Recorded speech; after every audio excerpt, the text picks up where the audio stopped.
안녕하세요. 저는 지극히 평범한 직장 생활을 하고 있는 여성입니다. 제가 평소에 이곳에 올라오는 이야기들을 듣는 걸 좋아해요. 정말 드라마 내용이 아니라 실제로 세상에 이런 일이 존재하는 건가 싶을 정도의 사연들이 참 많아요. 저도 항상 저런 의구심을 가지고 들었었는데 이번에 제가 저런 비슷한 일들을 직접 겪어보니 분명 이보다 더한 일도 존재할 수 있을 것이라는 생각이 많이 들었어요. 그래서 용기를 내어 여기에 올라오는 사연들만큼이나 다사다난했던 제 결혼 생활을 익명의 힘을 빌려 몇 자 적어 내려가 보려고 합니다. 저는 평균보다는 살짝 부유한 정도의 집안에서 태어나 다정한 부모님들 밑에서 이쁨을 독차지하며 부족함 없이 자란 외동딸이에요. 아무래도 두 분 다 대기업의 높은 자리에 계셨기 때문에 꽤나 많은 연봉에 매달 제때 들어오는 안정적인 월급을 받으며 제가 하고 싶다는 것은 다 하게 해주셨어요. 보통 하고 싶은 건 다 하고 자란 아이들이 나중에 이기적이고 자기밖에 모를 거라 생각하시는데 저희 부모님은 늘 예의를 중시하시는 분이라 저는 어릴 때부터 엄청난 예절 교육을 받고 자랐어요. 그래서인지 아직도 제 자신보다는 상대방을 먼저 배려하려고 노력해요. 학창시절에 뭣도 모를 당시 다른 애들한테 호구 잡힐 때가 많았어요. 사실 지금도 별반 다를 것 없긴 하지만 학창시절 때보단 덜 당하고 있는 편이죠. 저희 부모님은 정말 사이가 좋으셨어요. 몇십 년을 같이 산 현재도 여전히 연애 시절처럼 꽁냥꽁냥 하시면서 잘 살고 있어요. 두 분이서 그렇게 오래 사셨는데 싸운 모습을 단 한 번도 본 적이 없었어요. 일단 아버지 성격이 너무 좋으셔서 싸움이 절대 일어날 수 없었어요. 그렇다고 어머니 성격이 안 좋다는 건 아닌데 가끔 어머니께서 짜증이 날 때가 있잖아요. 양말을 뒤집어 넣는다든지 입었던 티를 의자에 걸어 놓는다든지 정말 사소한 걸로 짜증을 내시는데 보통 어머니가 짜증을 내시면 계속 듣다가 나중에는 결국 같이 짜증으로 맞받아치는 게 대부분이잖아요. 저희 아버지께서는 사람 좋은 웃음을 하시면서 어머니의 짜증을 다 받아주고 계세요. 10분을 짜증내든 20분을 짜증내든 허허거리시며 인상 한번 안 찡그리시죠. 저는 늘 그런 아버지의 모습을 보고 다음에 결혼하게 되면 아버지 같은 분과 결혼해서 지금 저희 부모님처럼 알콩달콩 살고 싶다는 생각을 했었어요. 그리고 제가 마음만 먹으면 그렇게 살 수 있을 줄만 알았어요. 저는 남편과 대학교 캠퍼스 커플로 유명했고 취업한 뒤로도 꽤나 오래 사귄 뒤에 결혼까지 성공했어요. 저희가 얼마나 오랫동안 연애를 했으면 결혼했을 때 동기들은 너도 나도 드디어 결혼하냐면서 징하다고 너희들이 결혼을 하냐 마냐 내기도 했었다고 하더라고요. 그렇게 축복과 질타를 받으며 행복한 결혼식을 마쳤고 저는 부모님 같은 결혼 생활을 기대했어요.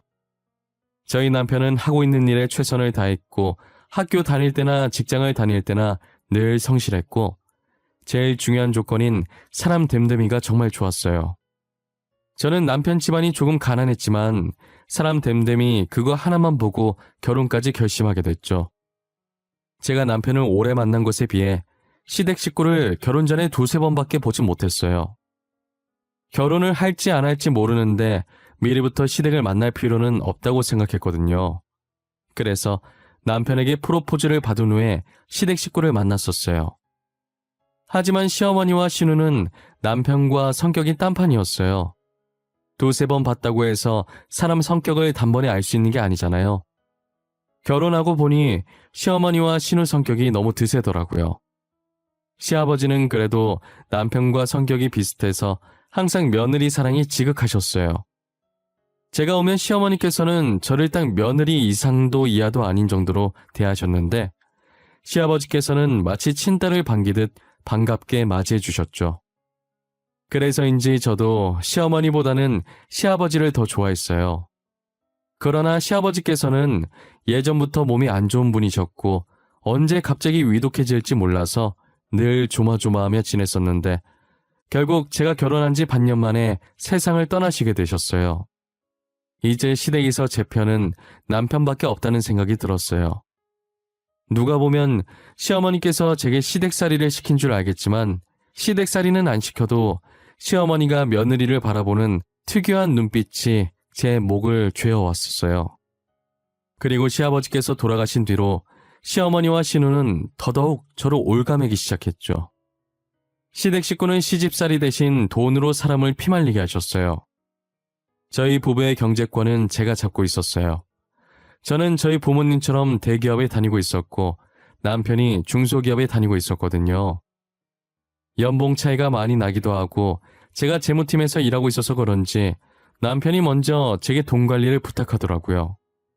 저는 남편에게 매달 용돈을 줬는데 부모님께 드릴 용돈까지 생각해서 줬었어요. 그래서 그동안 남편이 시어머니께 용돈을 드렸었는데 시어머니께서 이제 자기 아들과 결혼했으니 저도 자기 집안의 일원이라며 제게도 용돈을 달라고 하시더라고요. 저는 남편을 지금껏 키워주셔서 감사하고 부모님 같은 마음에 용돈을 드렸었어요. 그런데 그랬으면 안 됐던 것이었어요. 한번 그렇게 주고 나니까 계속 달라고 하시더라고요. 어쩌다 보니 매달 시어머니께 용돈을 주고 있는 저를 발견할 수 있었죠. 그렇다고 쪼잔하게 용돈을 끊기엔 좀 그래서 할 수 없이 남편이랑은 별개로 제가 따로 용돈을 드렸어요. 이걸 당연하다고 생각하면 안 되는 일인데 너무나 당연하게 생각하고 신우 용돈도 저한테 달라는 거예요. 아가, 이번에 용돈 잘 받았다. 그런데 나 혼자 용돈 받기가 좀 그렇구나. 앞으로 니네 시동생 용돈도 조금씩 챙겨주고 하는 게 어떠니? 저보고 아가씨 용돈까지 주라는 말씀이세요? 아가씨 용돈은 어머님께서 주시면 되잖아요. 남편한테도 용돈 받을 거고 저한테도 용돈 받으시는데 거기서 조금 떼서 주시면 안 되나요? 예, 이건 나 쓰라고 준 돈이잖니. 그런데 그 돈을 떼서 주라는 말이야? 동생이라고 생각하고 용돈 좀 주는 게 그렇게 어렵니? 어머님, 막말로 제 동생도 아닌데 제가 왜 줘야 하나요? 그런 건 오빠인 남편한테 부탁하세요. 그리고 이참에 저도 할 말이 있는데 제가 어머님 용돈을 왜 드리고 있는지 모르겠어요. 우리 아들 그만큼 키워서 너한테 보냈으면 당연히 고맙다고 용돈 줘야 하는 거 아니니? 얘는 말 같지도 않은 소리를 하고 있어. 그럼 그 돈도 저희 남편한테 받으셔야죠. 저희 부모님은 저를 그냥 키우신 줄 아세요? 남편은 저희 부모님한테 용돈 한 번 준 적 없어요. 그런데 제가 왜 어머님께 용돈을 드려야 하냐고요? 제 말에 화가 나셨는지 온갖 폭언을 쏟아내시더라고요. 저도 제 딴엔 화가 나서 그대로 전화를 끊어버리고 용돈도 같이 끊어버렸어요. 가는 말이 고와야 오는 말이 곱다고 가는 말이 저런데 어떻게 오는 말이 고울 수가 있을까요?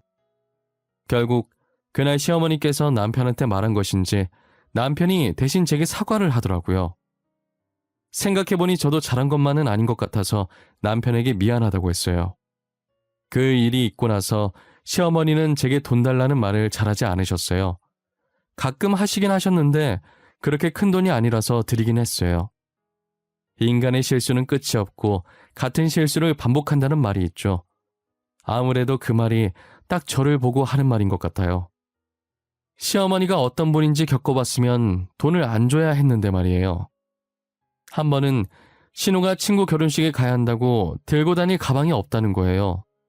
그래서 조만간 신우 생일이기도 하니까 생일 선물 겸 가방 하나 사라고 카드를 줬었어요.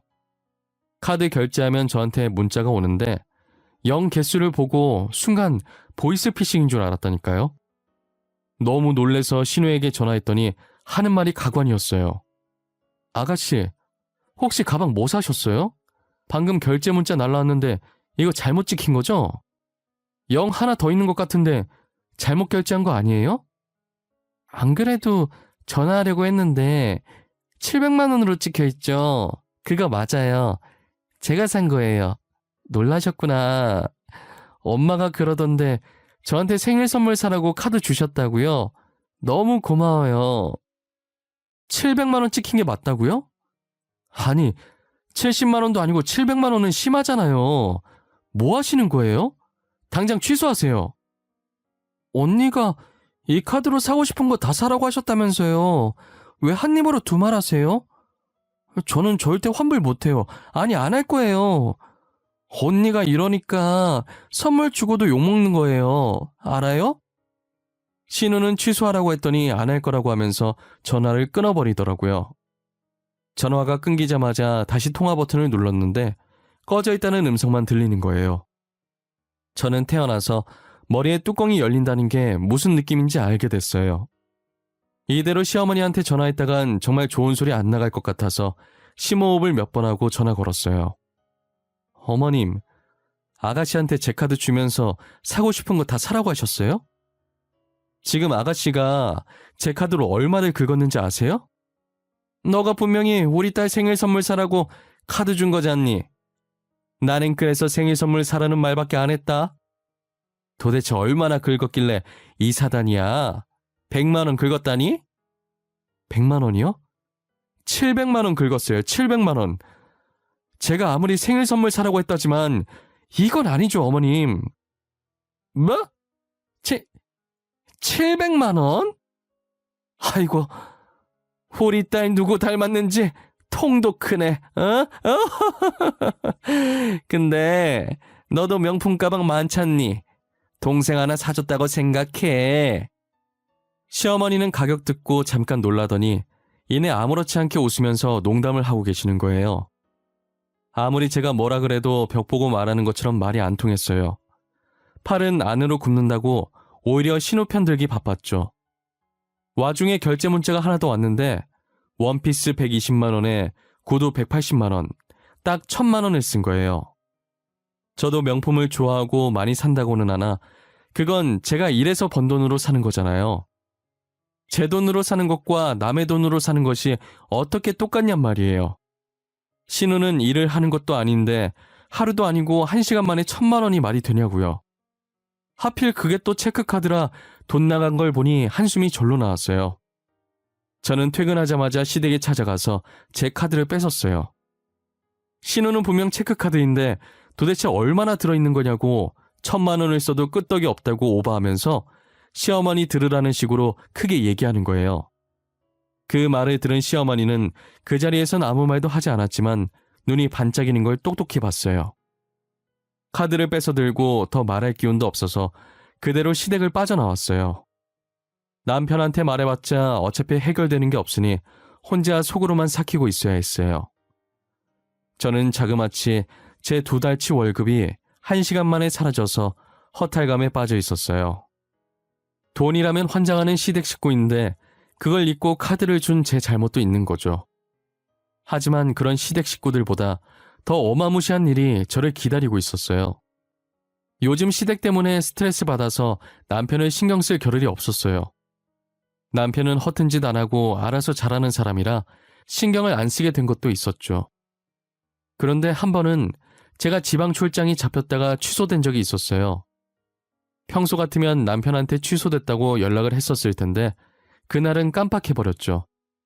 그래서 집에 와서 씻고 통화를 하려고 하는데 화장실에서 나오려는 순간 남편이 들어오는 소리가 들리더니 모르는 여자 목소리도 같이 들리는 거예요. 제 귀 신경은 문 너머에 있는 두 사람의 목소리에 쏠려 있었어요. 문에 살짝 귀를 대고 있었는데 갑자기 쿵 하면서 화장실 문이 흔들리더라고요. 여자가 화장실 문에 박은 건지 비음 섞인 목소리가 살짝 들리더니 남편은 여자에게 나가자라고 짧게 말한 뒤 다시 현관문 열리는 소리가 들렸어요. 저는 지금 벌어진 이 상황이 뭔지 사태 파악이 안 되더라고요. 뭘 가지고 왔길래 현관 쪽에 머물렀나 했더니 남편이 아침에 안 들고 갔던 차키를 가지고 나갔더라고요.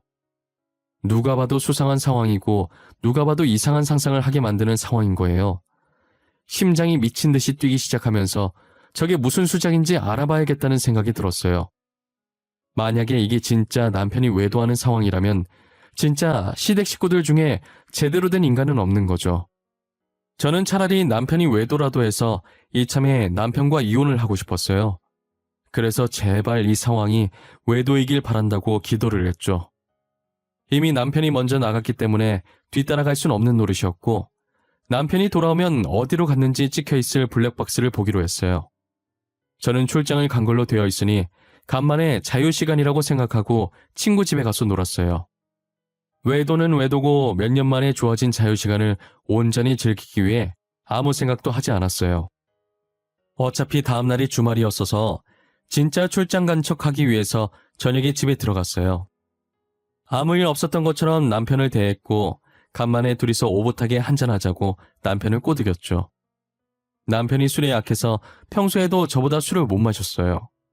그래서 일부러 술 취해서 골아떨어졌을 때 블랙박스를 확인하려고 했죠.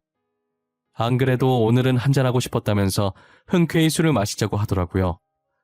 그렇게 저녁을 먹으면서 한 잔씩 기울이게 됐어요.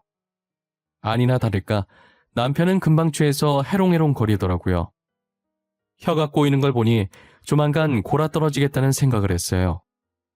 마지막으로 한 잔을 먹인 뒤 남편을 안방에 눕혔어요. 남편은 아직 안 자고 싶다고 눈에 힘을 주지만 그게 마음대로 되나요? 결국 술 기운에 못 이겨서 코까지 골며 골아떨어졌죠. 저는 남편 핸드폰부터 봐야겠다는 생각이 들었어요. 식탁에 있던 남편 폰을 들고 지문인식으로 된 잠금을 풀기 위해 다시 남편에게 다가갔어요. 확실히 잠들었는지 확인하려고 남편을 여러 번 불렀지만 코 고는 소리만 돌아왔죠. 잠든 것을 확인하고 남편 손을 살짝 들어서 잠금을 풀었어요. 역시나 제일 먼저 카톡 메시지를 확인했어요. 최근 기록 중에 눈에 띄거나 수상해 보이는 저장명은 딱히 없었어요. 다 회사 사람처럼 보였는데 제일 마지막에 찍힌 대화 내용이 수상한 직원이 한 명 있었어요. 저는 주저없이 그 대화방을 눌러보았고 대화한 것들을 훑어보는 순간 입을 막았어요. 저장명만 봐서는 같은 회사 직원 같았는데 알고 보니 저희 대학교 후배였고 게다가 저와 결혼하기 전부터 그 후배와 바람을 피고 있었던 거예요. 제가 대학 다닐 때 엄청 친했던 후배였고 며칠 전에도 저와 연락했던 아이였거든요. 분명 제가 알기론 옷가게를 하던 아이였는데 사원이라고 적혀있는 거 보니 혹시나 제가 미리 보기로 뜨는 카톡을 우연이라도 보게 될까봐 저장명을 일부러 바꾼 것 같아요. 외도가 맞아서 다행이긴 한데 상대가 저랑 친한 후배였다는 게 믿기지가 않았어요. 전혀 예상치도 못한 일이 벌어져서 어안이 벙벙했죠. 저는 카톡 내용을 다 저장해서 제 폰으로 옮겨놓고 제가 사용했다는 증거들을 다 없앴어요. 남편 사진첩에 들어가 보니 커플 사진도 꽤나 많길래 그것도 같이 옮겨놨어요. 그 다음 남편 차키를 챙겨서 지하 주차장으로 향했어요. 블랙박스에 새로운 메모리 카드를 꽂아놓고 기존에 있던 메모리 카드를 들고 올라왔어요. 작은 방에 있던 제 개인 노트북으로 메모리 카드에 들어있는 영상들을 확인했죠. 그리고 전날 둘이서 나갔던 시간을 돌려봤는데 차 타는 장면을 보니 후배가 확실했어요. 제가 정말 아꼈던 후배라 그런지 배신감이 2배로 들어서 저절로 이 말을 짚게 되더라고요. 저는 진절머리 나는 시댁에서 벗어나기만 하면 되는 거라 남편한테 이혼 소송하고 상간녀 소송은 생각도 안 하고 있었는데 배신감에 상간녀 소송도 같이 해야겠다는 생각이 들었어요. 그리고 이걸로는 모자랄 것 같아서 현장을 덮치기로 했죠. 블랙박스로 대화 내용 들어보니 자주 가던 곳인 듯 오늘도 호텔에 가자고 하더라고요. 어지르고 어설프게 치우면 들키니까 철두철미하게 호텔에서 애정 행각을 벌인 것 같았어요. 돈도 쥐뿔도 없으면서 꼴에 비싼 호텔에 들어가길래 기가 찼어요. 저는 그 호텔 이름을 메모장에 적고 포털 사이트에 검색해서 주소를 알아냈죠. 그리고 하루 연차를 써서 급하게 출장 잡혔다고 거짓말을 친 뒤 집을 비웠어요. 그런 다음 그들이 자주 왔었던 호텔에 먼저 도착해서 로비에 앉아 있었어요. 남편이 제 미끼를 문 것인지 멀리서 후배랑 팔짱을 끼면서 들어오는 게 보이더라고요. 비싼 호텔이라고 어찌나 멋진 척 있는 척 다 하던지 진짜 꼴값이었어요. 저는 근처 카페에서 샀던 커피를 들고 그 둘 앞에 다가가서 실수인 척 커피를 쏟았어요. 그리곤 얼굴이 안 보이게 살짝 고개를 내리고 손으로 남편 와이셔츠에 묻은 커피를 털었어요. 어머 어떡해. 죄송해요. 이걸 어쩌나? 비싼 옷 같은데. 제가 세탁비라도 드릴게요. 앞을 제대로 못 봤어요. 진짜 죄송해요. 지금 어딜 만져요. 남의 남자 함부로 만지지 마세요. 이게 얼마짜리 옷인지는 알고 이러세요?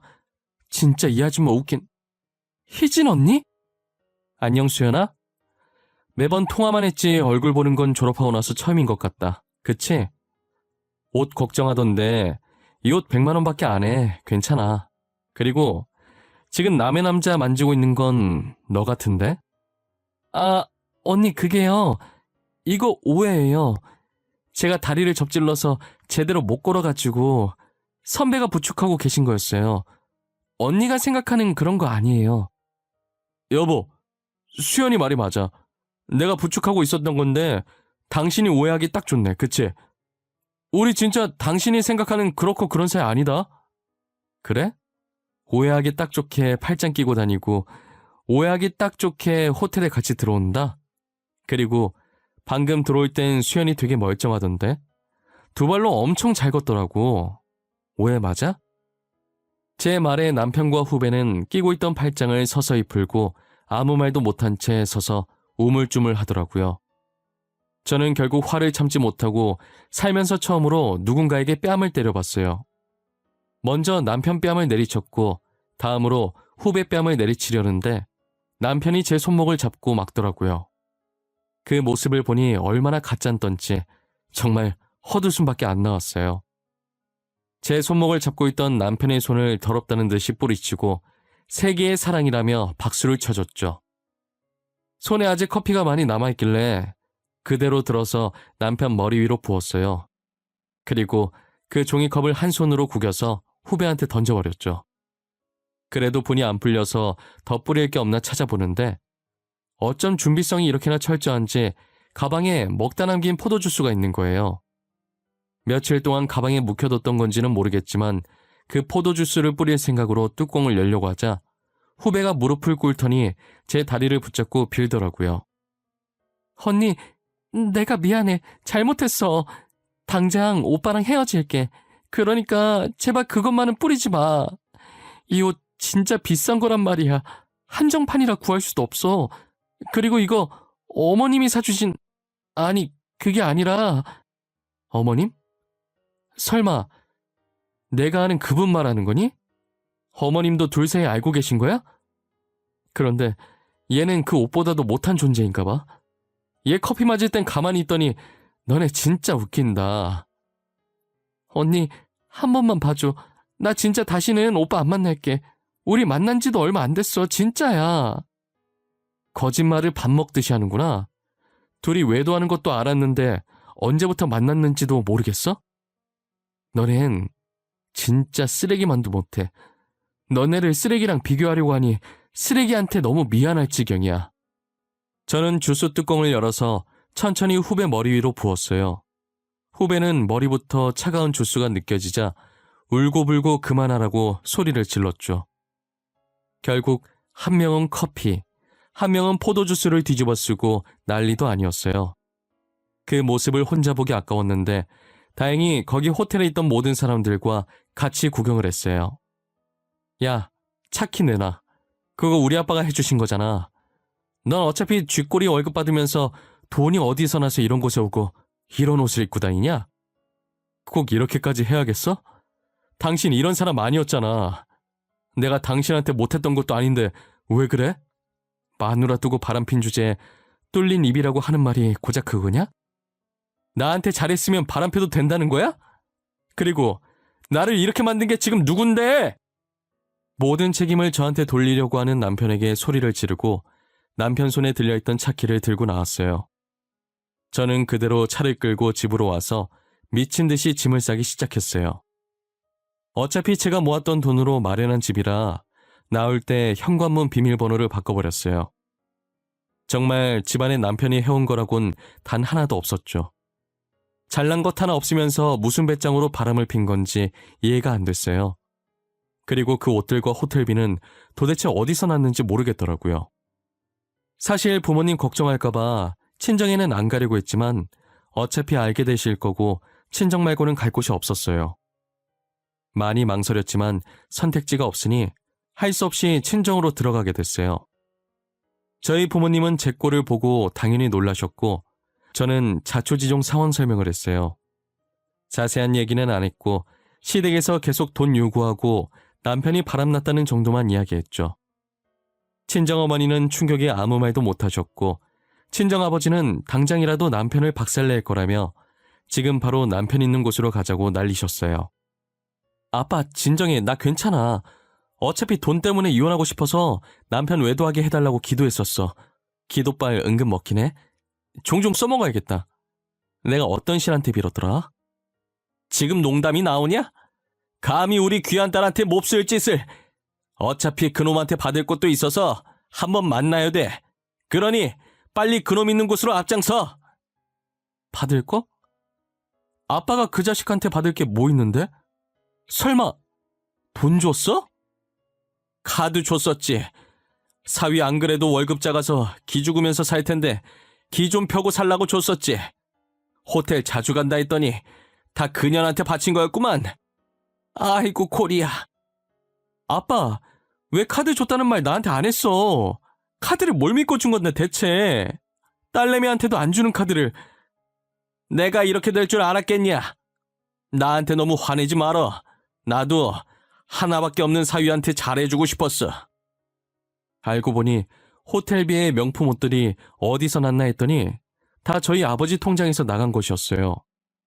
그리고 시어머니께서 무슨 돈으로 후배한테 옷을 선물했나 했는데 제가 남편에게 용돈으로 줬던 돈을 전부 시어머니한테 드리고 자기는 저희 아버지 카드를 쓰면서 생활했던 거죠. 아버지는 내역서를 보고도 저랑 쇼핑하고 호텔에 놀러 간 줄 알았대요. 카드 줘놓고 일일이 어디다 쓴 건지 물어보면 불편할까봐 아무 말도 안 했었다고 하더라고요. 다시 받으러 가면 재수없는 얼굴을 또 봐야 하니 그냥 카드를 분실 신고해서 정지시켜놨어요.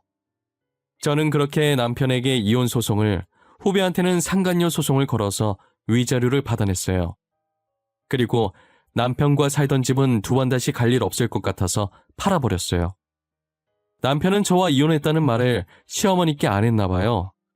시어머니께서 친정까지 찾아와서 돈 떨어졌으니 돈 달라고 하는 거예요. 너는 어떻게 배워먹은 게 남편 내쫓고 친정으로 도망 나오니? 그건 그렇고 50만 원만 줘. 생활비가 똑 떨어졌어. 아 맞다. 네 시동생 취업해서 정장도 한번 사야 하는데. 저한테 돈 맡겨두셨어요?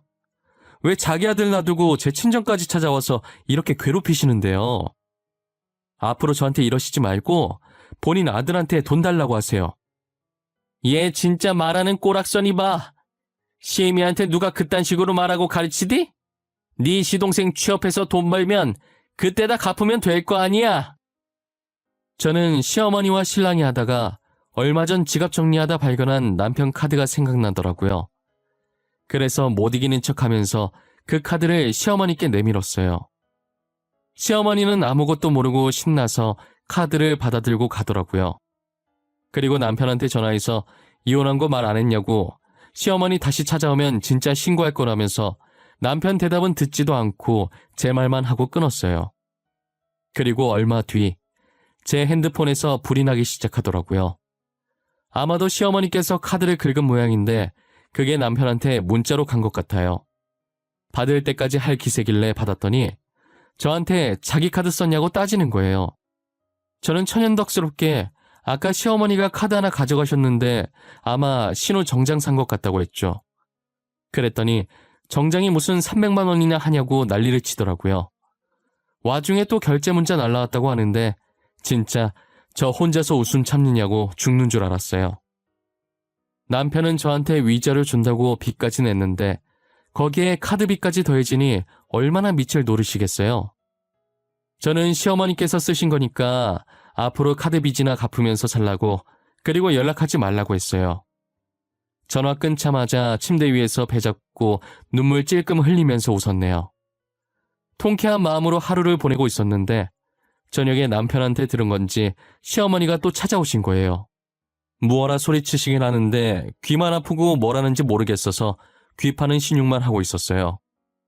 그리고 시어머니 말 다 끝난 것 같길래 그동안 가져갔던 돈 다 토해내기 싫으면 돌아가라고 딱 한마디 했더니 시어머니는 합주기가 돼서 한참 저를 째려보다가 돌아가시더라고요.